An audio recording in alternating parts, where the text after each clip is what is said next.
Congress party చేపట్టిన సంక్షేమ పథకాల్లో భాగంగా మన ప్రియతమ నాయకుడు మన ముఖ్యమంత్రి రేవంత్ రెడ్డి గారు రైతుల పక్షపాతిగా మనకు ₹1,00,000 ఏకకాలంలో 2 లక్షలు మాఫీ చేస్తానని చెప్పి నిన్న ఏదైతే ₹1,00,000 మాఫీ చేసిండో అందరూ రైతులు హర్షం వ్యక్తం చేస్తారు.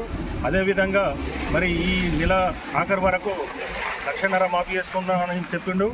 మరి అలాగే మళ్ళీ 15 ఆగస్టు వరకు 2 లక్షలు మాఫీ చేస్తున్నారు. అందుకు అందరం హర్షం వ్యక్తం చేస్తూ కాంగ్రెస్ పార్టీని అందరూ ఆదరించాలని కోరుకుంటూ